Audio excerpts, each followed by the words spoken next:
पुरी जिलास्तरीय राष्ट्रीय पोषण मास उद्यापित। संतुलित खाद्य, सठिक जीवनचर्या, योग, व्यायाम इत्यादि शरीर को पुष्टि जोगाइबा सह सुस्थ और निरोग रखिथाय बोली कहिसंती जिला परिषदर मुख्य उन्नयन अधिकारी तथा कार्यनिर्वाही अधिकारी प्रियरंजन पृष्टि। आज पूर्वाह्न जिला समाज कल्याण विभाग पक्षर जिला परिषद सम्मेलन कक्ष में पुरी जिलास्तरीय राष्ट्रीय पोषण मासर कार्यक्रम उद्यापित होता।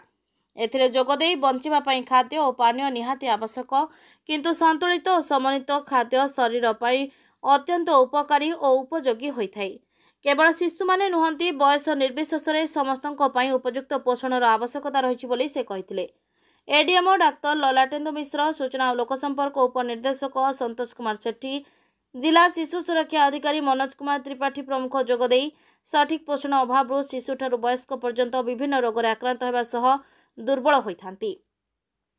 तेणु सठिक पोषणर आवश्यकता और सचेतनता समस्तंकर निकटरे पहुंचाइबाकू सेमाने परामर्श देइथिले। जिला समाज कल्याण अधिकारी तनुप्रभा बेउरा एथिरे अध्यक्षता करबा सह माँ और शिशुर स्वास्थ्य रक्षा पाई जत्नशील हेबाकू अंगनवाड़ी केन्द्र मानकठारे सेप्टेम्बर मास 1 तारिखରୁ 30 तारिख पर्यंत पोषण सचेतना सृष्टि करा जायतिला बोली कहिथिले। पुरी जिला समस्त राज्य रे एक्टिव अपलोड रे प्रथम होइथिबारु जिला समाज कल्याण अधिकारी और विभाग कार्य उल्लेखनीय अवदान पाई सीडीपीओ, सुपरभाइजर और अन्य सहकर्मी मानक अतिथि माने संबर्धित करथिले। एही अवसर में प्रस्तुत खाद्य मध्यरु श्रेष्ठ पोषण खाद्य को पुरस्कृत करा जायतिला। अन्य मानक मध्यरे जिला समाज कल्याणर प्रोग्राम ऑफिसर सुहागी हेम्ब्रम जोग देथिले। पोषणर जिला संयोजिका सस्मिता कर्मकार धन्यवाद अर्पण करथिले।